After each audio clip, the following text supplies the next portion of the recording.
So my message will be, you have to face kung ano yung dapat harapin doon sa law. They are facing criminal charges of violation of anti-human trafficking law. May mga nakuhang drugs doon. Nung niread namin ito, actually pagpasok pa lang nung pinto, amoy na mo na may ginagamit na drugs. So yun ang ibig sabihin ito, ibig sabihin the establishment is allowing those things to happen within their premises. So that is their responsibility to police yung mga nagtatrabaho dyan. Kung wala silang kinalaman dyan, if it's been happening for a long time, we did a surveillance for 3 weeks, ibig sabihin somehow you're consenting to that. At malino po yung batas natin kung ano mga pananagutan po ninyo. The establishment is being allowed na maging garden din. Kasi amoy na amoy po In the presence, yung mga waiter, workers doon, nakikita sa lamesa. Pagpasok, plain view po Nandun yung drugs. Nakaamoy mo at nakita yung drugs nakalagay sa lamesa. So, yun yung tinitingnan pa namin because if there are other personalities that dapat managot doon sa kaso, we will not hesitate to file additional cases.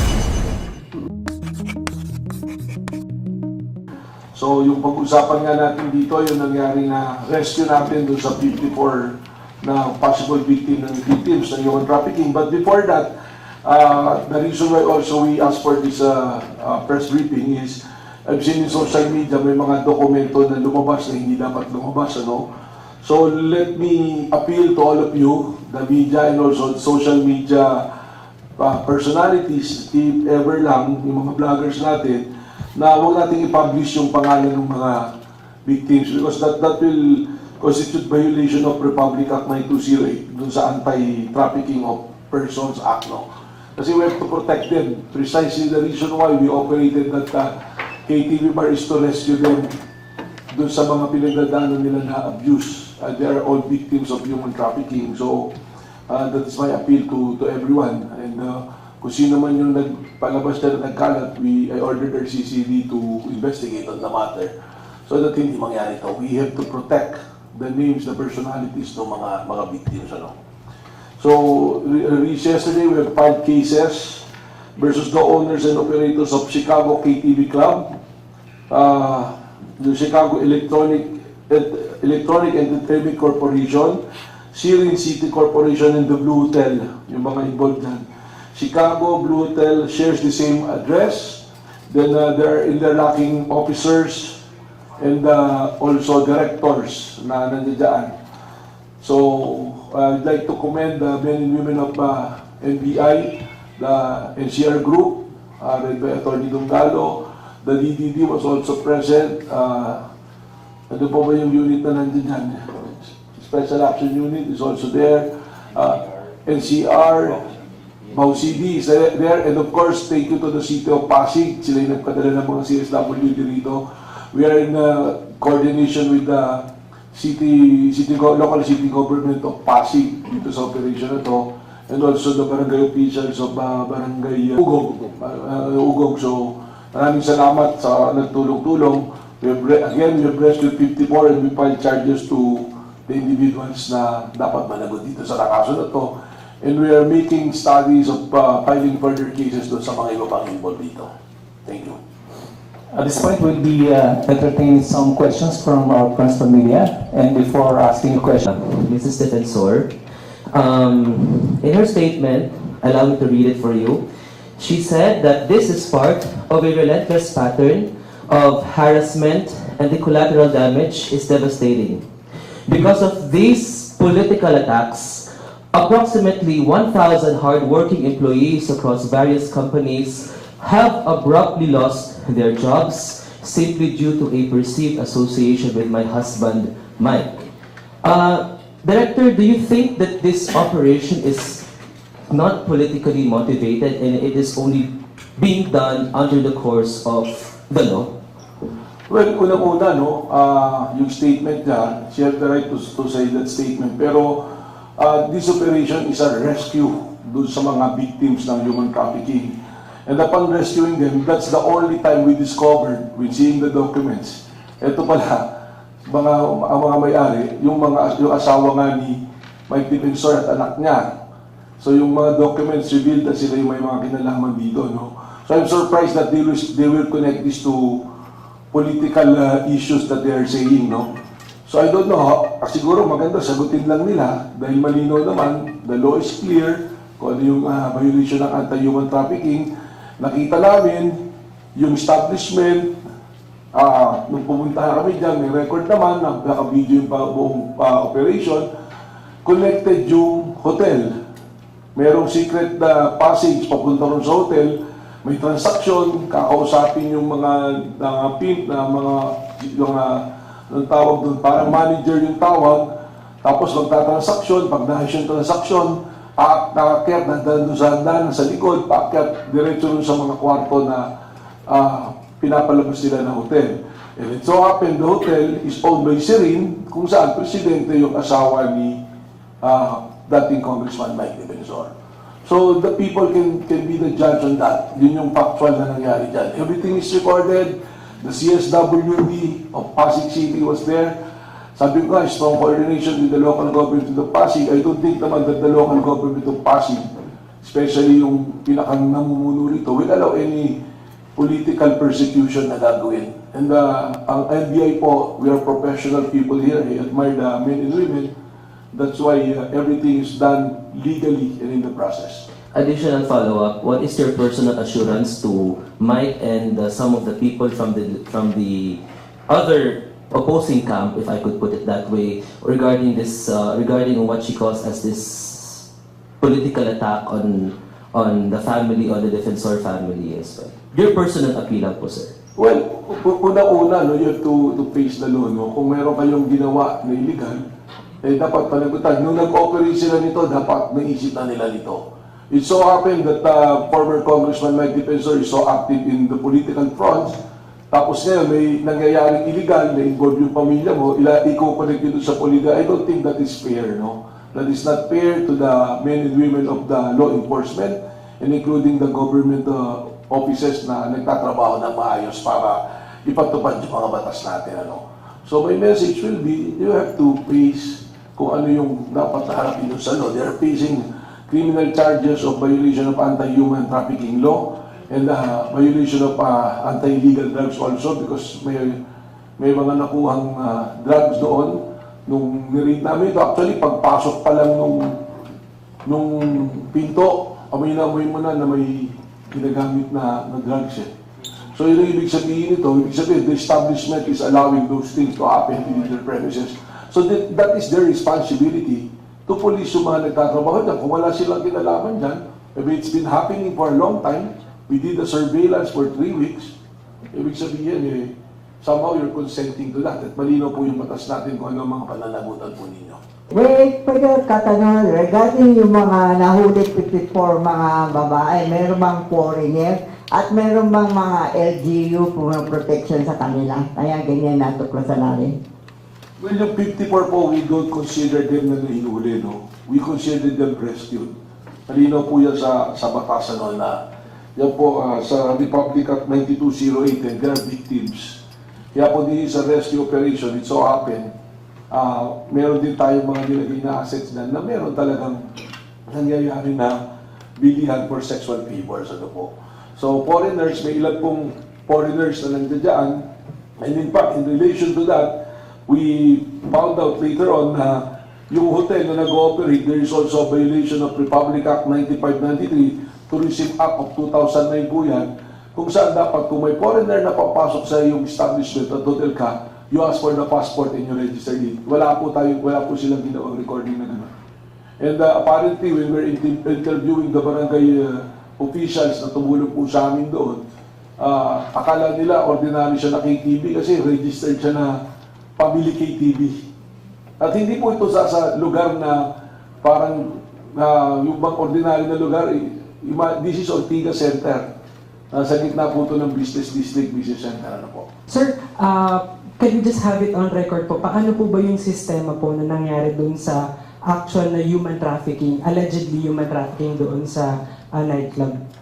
Well, actually we got reports already dito sa office natin. Tinuturo yung establishmento na yan. No, at dahil doon, nagkaroon kami ng mga surveillance operation for a period of mga 3 weeks na operate, tinitingnan namin, tinitest namin kung talagang mayroong nangyayari na mga violation ng anti-human trafficking law. And when na-confirm namin ito, yung araw na yun, yung gabing yun, nag-surveillance pa rin kami, tsaka nagpadala pa rin ng assets to do that. So yun lang, nung may go signal talaga na positive na may ginagawa, may mga mark money po eh. Talagang hindi may tatanggi na meron. At alam na namin may mga transaction na nangyari. Pumasok na po yung mga operatiba. Kasama po ang CSWD, ito po yung social worker ng City of Pasig, no? Kasi yan yung po yung proseso. Nung pumasok po kami, it will appear to be an ordinary bar. May mga kwarto, may mga umiinom, listening to music, nagkakakwentuhan, nagkakasaya. Pero pumapasok pa lang kami, naamoy na nga namin yung droga, no? Yung illegal, yung marijuana. High grade to, yung kush yung nakita based on the findings ng aming forensic.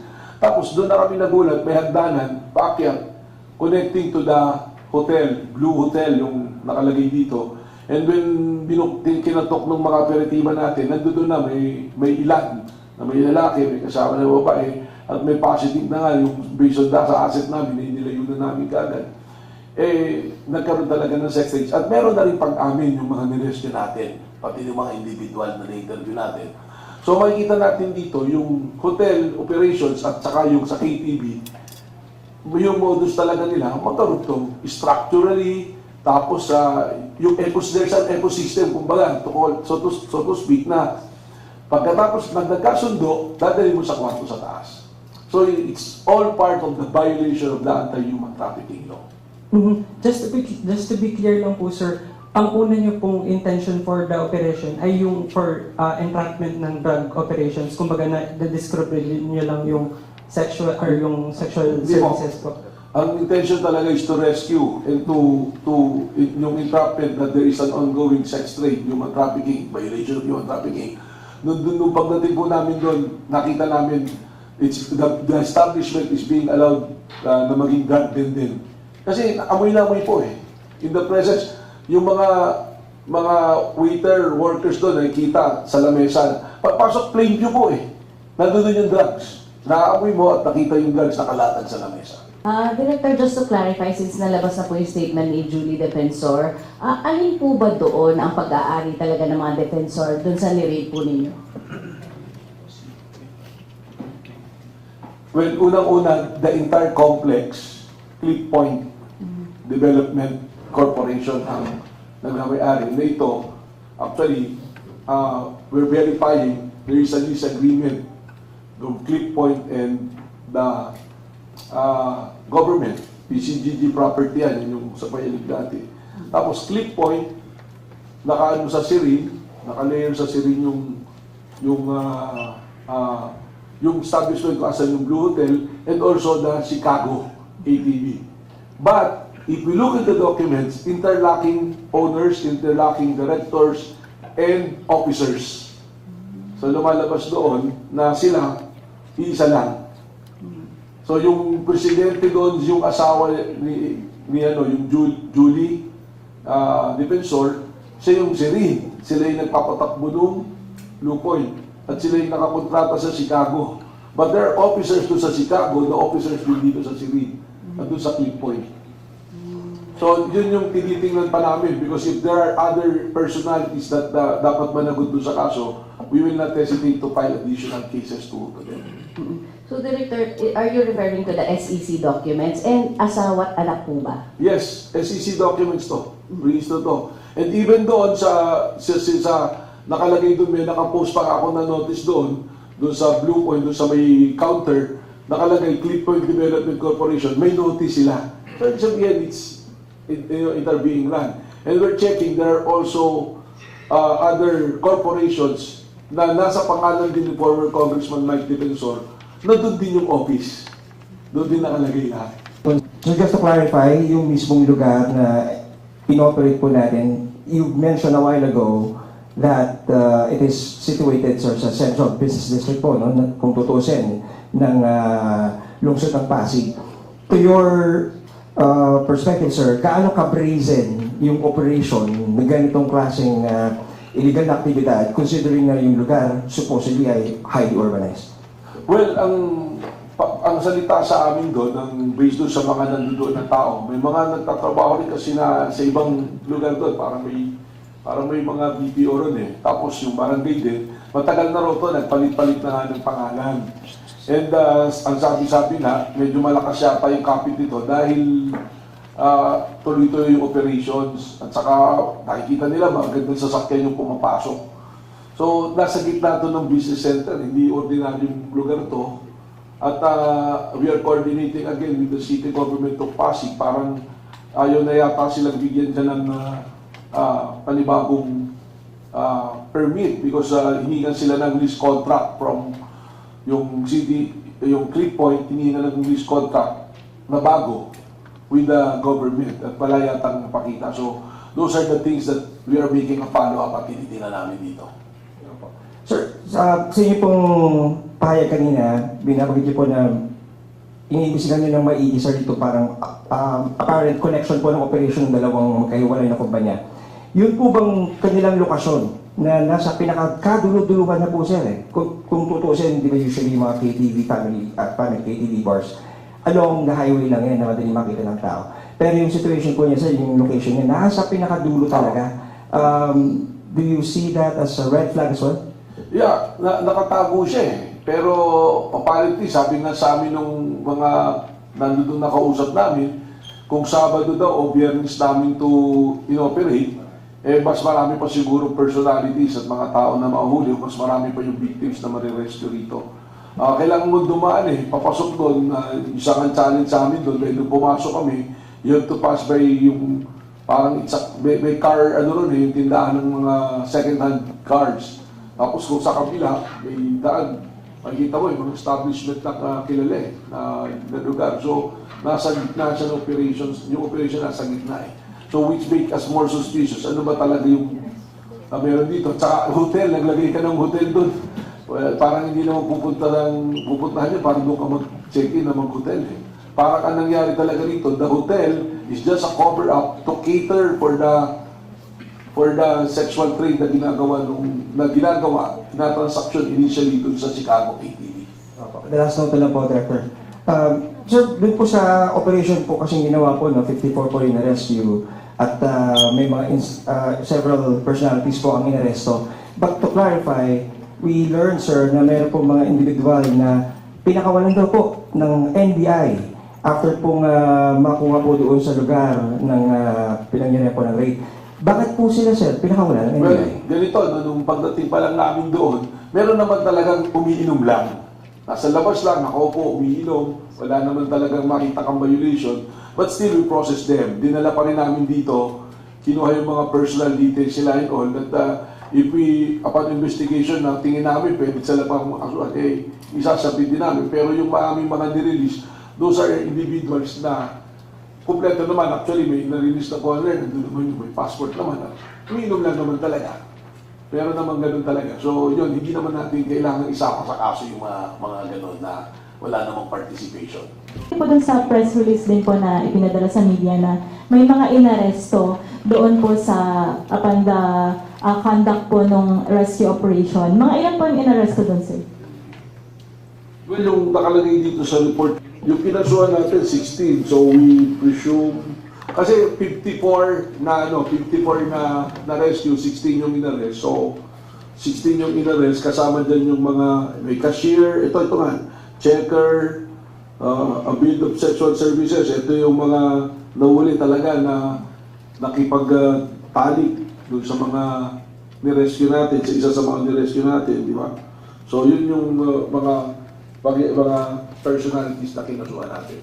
And doon sa, based on the documents, ng ownership, sila yung mga sinama namin sa kaso. 16 po. Mas marami yung na-rescue natin.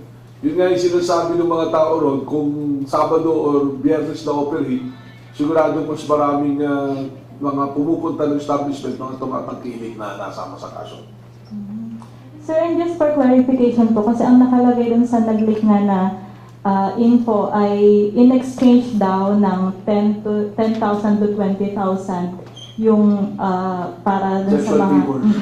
Pero ang nakalagay po kasi sa press release, for clarification, nakalagay kasi is 5,000 to 15,000. So, ano po yung... Well, it's along that figure, no? Hindi naman masyadong malaki na diferensya yun. Ano. Let's say, So, nag-range yan 5,000 to 20,000. Pero, based dun sa aming asset, parang 15,000 yata yung ginamit na mark money. and those arrested po ay kinasuhan ng Anti-Trafficking in Persons Act and Comprehensive Dangerous Drug Act of 2000. That's right. Apo. And then yung doon po sa yung wife and son po ni former Congressman Kasama sila Defensor, doon sa yun din po pares yung sa dalawang kaso. ikinaso. Yes, because they allowed their establishment to be used as a drug den, ano. And last na rin po, yung Matter of dalawang, defense na lang nila yun. So, sila yung dumipensa kung ano na, no. Pwede nila sabihin na hindi nila alam. But still, ikaw yung nagpapatakbo sa establishment mo, dapat alam mo kung ano nangyayari doon. and punta rin po ako dun sa nabanggit nyo kanina na yung mga nag-leak nung documents nung copies is iimbestigahan din ng NBI. Yes, in fact, I are already you- called you're- upon CCD to trace kung paano nagkaroon ng leakages. So, Because we want to protect the victims and anything na gagawin nyo na ma-publish yung identity ng mga victims is a violation of the anti-human trafficking law. So magpupursue rin po ang NBI Yes. na kasuhan ng mga personality na ito. Kung sino yung makita namin na may gagawin nito, we will not hesitate to go after them also. Well, marami dun sa na-arresto, no, na sinasabi, may personality, may mga ganyan, may kakilala, but we process everybody. So, we don't know kung talagang sabihin mo, prominent businessman. Lahat naman nagpapakilala. Sa totoo, may mga nagpapakita pa ng picture. Kasama si ganito, si ganyan. But upon bringing din, pre-process namin lahat sila dito. And we make sure na kung ano yung participation nila, responsibility under the law, papapanagutin natin. Kaya nga sabi ko, there will be additional cases that will be filed after namin pag-aralan yung buong kaso. Actually, hindi pa namin nasama dyan yung violation ng Republic Act 9593, yung Tourism Act of 2009. So, iladagdag namin yan. Hindi po ba silang violation, haharapin sa batas? Kasi alam naman nilang illegal yung ginagawa nila po. Thank you. Well, under the law, ang treatment kasi sa kanila, victim eh. Kaya nga rescue operations yan eh. So, they will be endorsed to the social workers and they will be processed properly. Sir, considering na personalidad po yung medyo nakakaladkad dito sa raid nyo, meron bang emisaryo na tumatawag na sa inyo ngayon? Wala namang tawag except yung mga lawyers na pumunta rito to represent, no? So, I think the wife of former congressman made a statement. So, I don't want to assume na hindi yung statement ni former congressman Mike Defensor, but be that as it may, ang sabi lang dito, we'll follow the law. Kung ano yung law at kung saan dadalhin yung ebidensya, doon tayo pupunta. Opa. Tapos sir, doon sa mga na-arresto ba may dayuhan? May foreigner na nakasama tayo, Taiwanese. Isa lang. Isa, oo. Thank you, sir.